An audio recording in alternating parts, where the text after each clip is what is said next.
کہ دل کی محرومیاں گئیں نہ کہیں، ایک خالص سی رہی کہیں نہ کہیں۔ تو ڈاکٹر ظفر مرزا آج ہمیں اس خالص کے بارے میں بھی بتائیں گے اور اس کے علاج کے بارے میں بھی۔ جناب ڈاکٹر صاحب۔ بسم اللہ الرحمن الرحیم۔ میری آواز آ رہی ہے جی پیچھے تک؟ السلام علیکم۔ سب سے پہلے وحید صاحب بہت شکریہ آپ کا، آپ نے تعارف کروایا، اور تمام مہمانان گرامی کا بہت بہت شکریہ کہ آپ سب لوگ تشریف لائے۔ آج ضرورت سے زیادہ گرم دن ہے اور آپ سب لوگ تشریف لائے۔ میں خاص طور پہ آپ کا اپنی انتظامیہ کی طرف سے بھی اور ذاتی طور پہ بھی بڑا مشکور ہوں آپ کا۔ جس طرح بھی ہمارے دوست ایاز کیانی صاحب نے کہا، لوک چوپال ایک ایسا فورم ہے کہ جہاں پہ ہم کوشش ہوتی ہے کہ ہر 15 دن کے بعد ایک نشست کریں، جس میں مختلف سپیکرز کو ہم انوائٹ کرتے ہیں، اور موضوعات یا جو اس کا تھیمز ہیں ان لوک چوپال کے سیشنز کے، اس کے اوپر انہوں نے روشنی ڈالی۔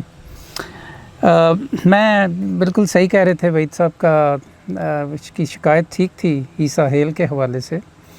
میں کچھ عرصے کے بعد آج حاضر ہوا ہوں مصروفیات کی وجہ سے، اور چونکہ غیر حاضری کچھ بڑھ گئی تھی، تو میں نے پھر سب سے پہلے یہ طے کیا کہ میں نے کہا کہ آپ مجھے ہی اسپیکر بنا لیں، تو میرے لیے پھر بھاگنا بڑا مشکل ہوگا۔ کافی عرصے سے میں اس کے اوپر چاہ رہا تھا کہ بات چیت بھی ہو، تو بہرحال آپ سب کی بڑی مہربانی۔ آج کا جو موضوع ہے جی، وہ آپ نے جو اس کا فلائر ہم بھیجتے ہیں سب کو، آپ نے پڑھا ہے، اس کے اندر قومیں کیوں ناکام ہوتی ہیں۔ اس کا جو سب ٹائٹل ہے وہ ہے طاقت، خوشحالی اور غربت کی بنیادیں۔ یہ ٹائٹل میرا نہیں ہے، یہ ٹائٹل دراصل ایک کتاب کا ہے جو کہ 2012 میں چھپی اور انگریزی میں چھپی۔ انگریزی میں اس کا نام ہے وائی نیشنز فیل، اور جو سب ٹائٹل ہے وہ ہے the origins of power, prosperity and poverty. اس میں مجھے بھی ذاتی طور پہ بہت دلچسپی ہو گئی، اور یہ خاصی ذہین کتاب ہے۔ یہ کتاب میں لایا تھا ادھر، یہ ذرا دکھا دے کہ کتنی موٹی کتاب ہے۔ یہ 500 صفحے سے زیادہ کی کتاب ہے۔ 2012 میں تو یہ چھپی، لیکن اس کے اوپر جو کام ہو رہا تھا وہ اس سے تقریباً 15 سال پہلے اس پہ کام ہو رہا تھا۔ ایک پوری ٹیم تھی جو کہ تشکیل پائی، جس میں زیادہ تر معیشت دان تھے، اکانومسٹ تھے، جن میں جو 2-3 نام جو بہت امپورٹنٹ ہیں ان کا لیا جانا میرا خیال ضروری ہے۔ ایک ٹرکش امریکن اکانومسٹ ہیں، ان کا نام ہے ڈیرون ایشمگلو۔ دوسرے ہیں جیمز رابنسن، یہ برٹش امریکن رائٹر ہیں، اور ایک ان کے ساتھ بعد میں ایک اور صاحب بھی ملے۔ 2012 میں جب یہ کتاب چھپی تو اس کتاب نے آہستہ آہستہ موضوع بن گئی مختلف ملکوں کے اندر، مختلف یونیورسٹیز کے اندر، میڈیا کے اندر، اور آہستہ آہستہ اس کتاب کے اندر لوگوں کی بڑی دلچسپی بڑھ گئی۔ اور 2024 کے اندر یہ جو ٹیم تھی جس نے اس کے اوپر کام کیا تھا، اس کو اکنامکس کا نوبل پرائز ملا 2024 میں۔ یعنی یہ اس چیز کا اعتراف تھا کہ اس کتاب کے اندر جو موضوعات کے اوپر بات کی گئی ہے، جس قسم کی تحقیق کی گئی ہے، اور جو اس میں سے نتائج اخذ کیے گئے ہیں، ان کی بڑی اہمیت ہے، اور یہ بڑی سالڈ ریسرچ ہے۔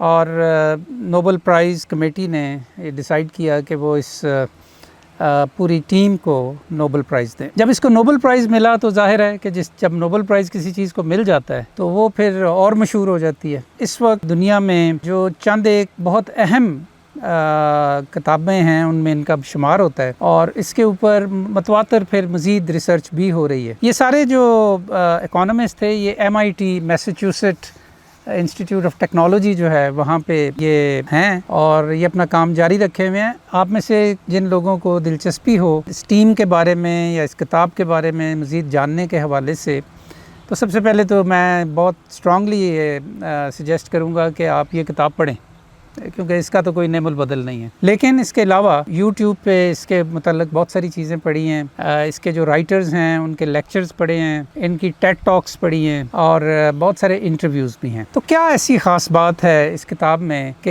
یہ اتنی مشہور ہو گئی، اس کو نوبل پرائز ملا، اور جگہ جگہ کے اوپر اس کا چرچا ہونے لگا. اس کے اندر جو بنیادی سوال ہے، اس کا جو ٹائٹل ہے وہ بھی ایک سوال کی صورت میں ہے اگر آپ غور کریں کہ قومیں کیوں ناکام ہوتی ہیں. اب بظاہر یہ بڑی سادہ سی بات لگتی ہے، اور میرا خیال ہے کہ یہاں تمام لوگ جو بیٹھے ہیں اگر ان سے انفرادی طور پہ اس موضوع پہ بات کی جائے تو ہر ایک کے پاس ایک تھیسس موجود ہوگا کہ قومیں کیوں ناکام ہوتی ہیں. یہ ہم سب لوگ اس کے بارے میں سوچتے ہیں، اور ہم سب کے اپنے اپنے خیالات ہیں، مشاہدات ہیں، تجزیات ہیں، اور ہم سب اس کے اوپر ایک تقریر کر سکتے ہیں. تو پھر اس کے اوپر اتنی بڑی تحقیق اور اتنی بڑی کتاب اور اس کے اوپر اتنا سارا کام کی وجہ کیا تھی؟ تو یہ وجہ وہی ہے جو وحید صاحب بہت بر وقت بہت سارے اچھے شعر ہمیں سناتے رہتے ہیں.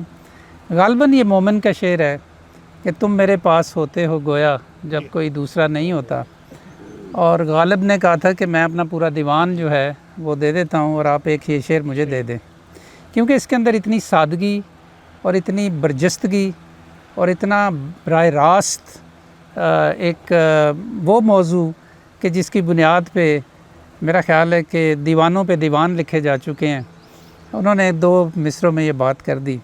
اس کتاب کی بھی کچھ ایسی ہی صورت حال ہے کہ جس میں وہ ایک عام موضوع کہ جو ہم سب کا سوچنے سمجھنے والے لوگوں کا کنسرن ہے اور ہونا بھی چاہیے، اس کو انہوں نے ایک بہت ایکیڈیمک طریقے سے اور بہت ایک سسٹمیٹک طریقے سے اس کے اوپر ریسرچ کی ہے. سوال کی اب تھوڑی سی تفصیل میں جاتے ہیں. قومیں کیوں ناکام ہوتی ہیں اور طاقت، خوشحالی اور غربت اس کی بنیادیں کیا ہیں؟ ایک لمحے کے لیے سوچیں کہ اس دنیا میں اس وقت تقریباً 200 کے قریب ممالک ہیں. اگر ہم اقوام متحدہ کی بات کریں تو 194 ممالک ہیں جو یونائٹڈ نیشنز کے ممبرز ہیں. ان میں ہر طرح کے ملک ہیں، چھوٹے بھی ہیں، بڑے بھی ہیں، خوشحال بھی ہیں، غریب بھی ہیں، اور دنیا کے ہر حصے میں ہیں سوائے شاید نارتھ پول کے. جو اس وقت دنیا کا سب سے امیر ملک ہے، کوئی بتا سکتا ہے کون سا ہے؟ سب سے امیر ملک کون سا ہے اس وقت دنیا میں؟ وینزویلا. بیلجیم کے ساتھ لکسمبرگ. صحیح، بالکل ٹھیک آپ نے فرمایا. لگزمبرگ چھوٹا سا ملک ہے، اور اس کی جو پر کیپیٹا انکم ہے وہ بھی آپ کو پتہ ہوگی.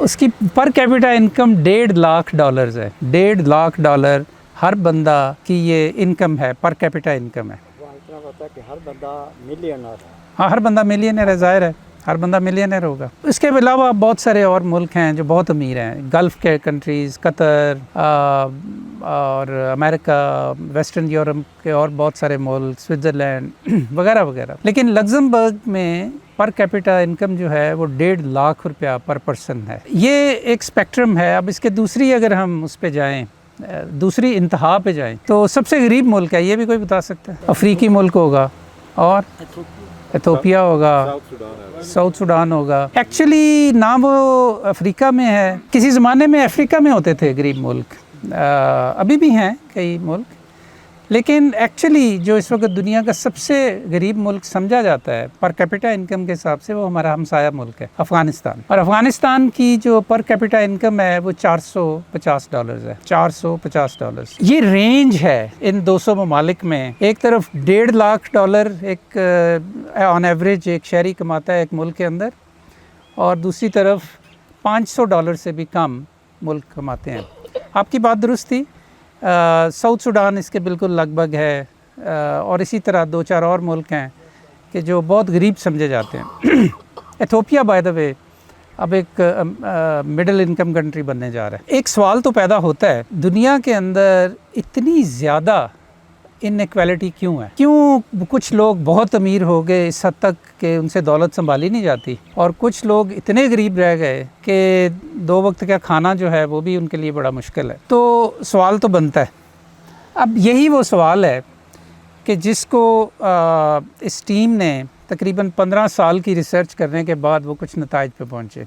اس کے اوپر بات کریں گے. اچھا، اب اس کے اوپر اگر ہم غور شروع کریں کہ یہ عدم مساوات ہے، یہ پتہ نہیں یہ صحیح ترجمہ ہے کہ یہ نہیں، یا صحیح ہے، یا انیکویلٹی جو ہے یہ کیوں ہے؟ اب اس کے بارے میں جس طرح میں نے کہا ہمارے اپنے بھی خیالات ہیں، لیکن ان مصنفین نے سب سے پہلے تو جو عام طور پہ لوگ سوچتے ہیں چیزیں کہ ان کے اندر کیوں اتنی عدم مساوات ہے، ان کو سب سے پہلے ان کے اوپر بحث کی ہے، اور ایک جو ایشو ہے اس کو لے کے اس کے اوپر بہت ساری بحث کرنے کے بعد یہ فیصلہ کیا ہے کہ یہ وجہ بھی نہیں ہے، یہ وجہ بھی نہیں ہے، یہ وجہ بھی نہیں ہے۔ میں وہ چند ایک وجوہات آپ کے سامنے پیش کرتا ہوں۔ مثال کے طور پہ بہت عرصے تک بہت ملکوں میں فلاسفرز یا سوچنے سمجھنے والے جو لوگ ہیں وہ یہ سوچتے رہے کہ شاید جغرافیہ ایک بہت بڑا رول پلے کرتا ہے ملکوں کے امیر ہونے میں یا ملکوں کے غریب ہونے میں۔ کچھ لوگوں کا یہ خیال تھا کہ موسم شاید جو ہے یہ ایک بہت بڑا فیکٹر ہے۔ کچھ لوگوں کا خیال تھا کہ اصل میں کلچر بہت امپورٹنٹ ہوتا ہے، لوگوں کے طریقے رہنے کے، محنت کرنے کی عادت، طور اطوار ان کے، اور کچھ لوگوں کا یہ خیال تھا کہ اصل وجہ علم ہے، علم کا ہونا یا نہ ہونا اصل میں اس بات کو طے کرتا ہے کہ کوئی امیر ہوگا یا نہیں ہوگا۔ اب یہ ساری تھیوریز ہیں، یہ سارے مفروضات ہیں۔ جغرافیے پہ تھوڑی سی بات کر لیتے ہیں۔ تو جغرافیہ کی یہ صورتحال ہے کہ میں آپ کو 2 مثالیں دیتا ہوں۔ آپ سب نے ساؤتھ کوریا کا نام سنا ہوگا، ساؤتھ کوریا اور نارتھ کوریا کا نام بھی سنا ہوگا۔ 1953 سے پہلے نارتھ کوریا اور ساؤتھ کوریا 2 ملک نہیں تھے، بالکل اسی طرح جس طرح 1947 سے پہلے انڈیا اور پاکستان نہیں تھے، ایک ہی ہندوستان تھا یا سب کانٹیننٹ تھا، بر صغیر تھا۔ بالکل اسی طرح ساؤتھ کوریا اور نارتھ کوریا جو ہیں یہ ایک ہی کوریا تھا، لیکن 1953 سے کچھ دہائیاں پہلے کچھ وہاں پہ حالات و واقعات اس طرح کے ہوئے کہ جو نارتھ والی سائڈ تھی اس کو سوویت یونین نے سپورٹ کرنا شروع کر دیا، اور جو ساؤتھ کوریا تھا اس کو امریکہ نے سپورٹ کرنا شروع کر دیا، اور بالآخر بات ٹھہری تقسیم پہ، اور یہ تقسیم 1953 میں ہو گئی۔ 1953 سے لے کے یہ ہماری تقسیم کے بھی بعد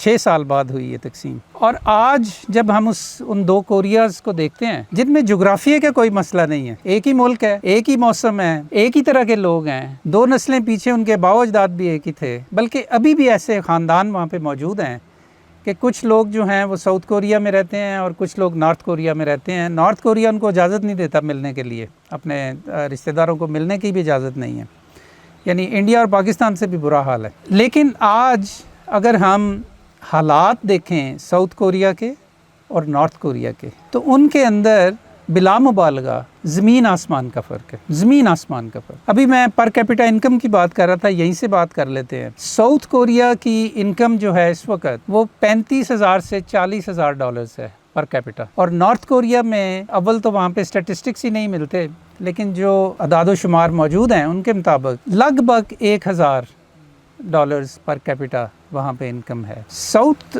کوریا جو ہے وہاں پہ لٹریسی جو ہے وہ 100% تقریباً اب ہو گئی ہے۔ نارتھ کوریا میں لٹریسی بہت کم ہے، اب ہمارے پاس فگرز ہی نہیں ہیں۔ ساؤتھ کوریا میں ایک دفعہ ایک آرمی ڈکٹیٹر آیا تھا، جنرل پارک، اور اس کے بعد اس نے خود یہ انتظام کیا کہ میرے بعد کوئی اب آرمی نہ آ سکے اس ملک کے اندر، لہٰذا اس نے ایسا انتظام کیا کہ غالباً لیٹ 60s کے بعد ابھی تک وہاں پہ کوئی ملٹری انٹرونشن نہیں ہوئی، متواتر الیکشن ہو رہے ہیں، کبھی بھی اس کے اندر ناغہ نہیں ہوا الیکشنز کا۔ لوگوں کے پاس یہ حق موجود ہے، وہ جس کو چاہیں منتخب کر لیں، جس کو چاہیں اپنا وزیر اعظم بنا لیں، جب چاہیں دیکھیں کہ اس کی کارکردگی ٹھیک نہیں ہے اس کو باہر نکال دیں۔ لیکن ساتھ ساتھ وہ ملک اس وقت ایشیا کی جو 5 یا 7 فاسٹسٹ گروئنگ اکانومیز ہیں ان میں اس کا شمار ہوتا ہے، اور وہاں کی جو پر کیپٹا انکم ہے وہ بھی ٹاپ 10 جو ملک ہیں ایشیا میں ان کے اندر شامل ہوتی ہے۔ نارتھ کوریا چلے جائیں، ایک صرف آپ سڑک کراس کریں نارتھ کوریا کے اندر چلے جائیں تو وہاں پہ انکم کا تو میں نے آپ کو بتا دیا ہے۔ پہلی بات تو یہ ہے کہ آپ کا داخل ہونا ہی بڑا مشکل ہے وہاں پہ، آپ کا موبائل رکھوا لیں گے، آپ کی ہر چیز، آپ کا کمپیوٹر بھی رکھوا لیں گے اگر بالفرض آپ کو جانے کی اجازت مل جائے، یعنی ہر طرح کی بہت سختی ہے۔ اور نارتھ کوریا کے اندر 1953 سے ایک پارٹی کی حکومت ہے، ایک پارٹی کی حکومت ہے، بلکہ اس کے پارٹی کے بارے میں یہ کہنا چاہیے کہ ایک خاندان کی وہ پارٹی ہے، اور 1953 سے وہی پارٹی اور وہی خاندان تیسری نسل اس کی اس وقت حکومت کر رہی ہے وہاں پہ۔ ایک بڑی اچھی میں نے نقشہ دیکھا کہ رات کے وقت اگر سیٹلائٹ سے کوریا کی تصویر لی جائے تو ساؤتھ کوریا کا جو پورا ملک ہے وہ بالکل جگمگا رہا ہے، لائٹس ہیں اس کے اندر، اور نارتھ کوریا جو ہے اس کے اندر بالکل ڈارکنیس ہے، کہ کہیں کہیں آپ کو کوئی لائٹ نظر آتی ہے۔ اس قدر سختی ہے وہاں پہ کہ زندگی جو ہے وہ انتہائی مشکل ہے نارتھ کوریا میں رہنے والے لوگوں کی۔ میں کچھ لوگوں کو جانتا ہوں ذاتی طور پہ، جب میں یونائٹڈ نیشنز میں تھا کچھ ہمارے ساتھی وہاں جا سکے تو وہ جس طرح کی انہوں نے ہمیں باتیں سنائیں واپس آ کے، وہ پاکستان بھی اس کے سامنے جنت ہے لٹرلی۔ تو اس طرح کے وہاں پہ حالات ہیں۔ بات یہ میں کر رہا تھا کہ کیا جغرافیے کو آپ الزام دیں گے کہ یہ دو ملک جو ہیں وہ اتنے مختلف ہو گئے؟ ایک اور مثال دے دیتا ہوں آپ کو، اور اس طرح کی بہت ساری مثالیں دی جا سکتی ہیں جس سے جغرافیے کی تھیوری جو ہے نا مکمل طور پہ ڈیفیٹ ہو جاتی ہے۔ ہمارے اپنے اگر آپ حالات دیکھیں تو 1971 میں ہم دو حصوں میں بٹ گئے، ایسٹ پاکستان تھا، ویسٹ پاکستان تھا، پھر ہم پاکستان اور بنگلہ دیش بن گئے۔ اگر آپ سٹیٹسٹکس کا یا جو اعداد و شمار ہیں آج ان کا موازنہ کریں تو بالعموم جو آپ کو صورتحال نظر آئے گی وہ کچھ اس طرح کی ہے کہ 1971 میں، میرے پاس سارے فگرز ہیں، 1971 میں ویسٹ پاکستان جس میں ہم رہتے ہیں یہاں پہ تقریباً 200 سے $250 پر کیپیٹا انکم تھی، اور بنگلہ دیش کے اندر تقریباً 150 سے لے کے $170 تک پر کیپیٹا انکم تھی۔ آج بنگلہ دیش میں 2500 پر کیپیٹا انکم ہے ہر بنگلہ دیشی کی، اور پاکستان جو ہے وہ 1500-1600 کے گرد ہم کھڑے ہیں۔ ایک ملک تھا، آپ ان کی ایجوکیشن کے انڈیکیٹرز دیکھ لیں، آپ ان کی ہیلتھ کے انڈیکیٹرز دیکھ لیں، آپ ان کے بزنس کے انڈیکیٹرز دیکھ لیں، ہر انڈیکیٹر جو ہے وہ بنگلہ دیش کا آج پاکستان سے بالعموم، ہو سکتا ہے ایک آدھی کوئی چیز ایسی ہو کہ جس میں ہم بہتر ہوں ابھی تک، لیکن بالعموم تمام تقریباً اعداد و شمار جو ہیں بنگلہ دیش کے وہ ہم سے بہتر ہو گئے۔ نہ صرف یہ کہ ہم ایک ملک تھے بلکہ ہم نے اسٹرگل کر کے ایک ملک بنایا تھا، اور یہ نہیں ہے، میں یہ نہیں کہہ رہا بالکل کہ بنگلہ دیش کے اندر کوئی دودھ اور شہد کی نہریں بہہ رہی ہیں، ڈونٹ مس انڈرسٹینڈ می، لیکن اگر موازنہ ہی کرنا ہے تو موازنے میں یہ صورتحال سامنے آتی ہے کہ ایسٹ پاکستان اور ویسٹ پاکستان کے میں تقریباً ہر چیز میں وہ 71 سے پہلے وہ ہم سے پیچھے تھے، 71 کے بعد وہ ہم سے آگے ہیں۔ اسی طرح ایک آخری اور مثال آپ کو دے دیتا ہوں، آپ میں سے اگر کچھ لوگ امریکہ گئے ہیں یا امریکہ کے بارے میں آپ علم رکھتے ہیں تو وہاں کی ایک اسٹیٹ ہے ایریزونا۔ ایریزونا کی اسٹیٹ جو ہے اس کا بارڈر جو ہے وہ میکسیکو کے ساتھ لگتا ہے۔ ایک ہی ہسٹوریکلی ایک ہی شہر تھا، نوگیلس اس کا نام تھا۔ تاریخ کے کسی ایک مقام پہ جب یہ میکسیکو اور یونائٹڈ اسٹیٹس علیحدہ علیحدہ ہو گئے تو ان کے درمیان بھی ایک لکیر کھنچ گئی، تو اب جو نوگیلس امریکہ کا ہے وہ کہلاتا ہے نوگیلس ایریزونا، اور جو نوگیلس میکسیکو کا ہے وہ کہلاتا ہے نوگیلس سینورا۔ لیکن اگر آپ ان کے اندر جو زندگی ہے ان دونوں شہروں کے اندر اس کا موازنہ کریں تو اس میں بھی بے شمار اور بہت بڑے بڑے فرق ہیں۔ مثال کے طور پہ پر کیپیٹا انکم ایریزونا کی $30,000 ہے پر پرسن، اور سینورا کے اندر جو میکسیکو کے اندر ہے 10,000 کے قریب ہے۔ یہاں ہر بچہ اسکول میں ہے، ہر ایک کو ہیلتھ کیئر مل رہی ہے، وہاں یہ صورتحال نہیں ہے۔ جو سیکیورٹی کی صورتحال ہے وہ بہت ہی خراب ہے میکسیکو کے اندر، یہاں پہ وہ صورتحال نہیں ہے۔ جو آپ کے قانون نافذ کرنے والے ادارے ہیں ان کی بڑی گرفت ہے، سڑکیں بہتر ہیں، گھر بہتر ہیں، حکومت تمام بنیادی سہولتیں فراہم کرتی ہے، چاہے بجلی ہے، پانی ہے، وغیرہ وغیرہ، لیکن اس میں یہ صورتحال نہیں۔ تو یہ جو عام طور پہ ہم خیال کرتے ہیں کہ کلچر، جغرافیہ یا آپ کی جو تاریخ ہے یا اس طرح کی جو چیزیں ہیں یہ ڈیفائن کرتی ہیں کہ کوئی ملک ترقی کرے گا یا نہیں کرے گا، تو پھر کیسے ہے؟ اگلا سوال پھر پیدا ہوتا ہے کہ پھر کیوں اتنے فرق پیدا ہو گئے۔ بات کو مختصر کرتے ہوئے جو پھر انہوں نے تاریخ کا مطالعہ کیا اور ملکوں کے اندر خوشحالی کے آنے کو اسٹڈی کیا کہ کیسے کوئی ملک خوشحال ہوا تاریخ میں، اس کے اوپر انہوں نے تقریباً 5000 سال کی جو انسان کی تاریخ ہے اس کا مطالعہ کیا، اور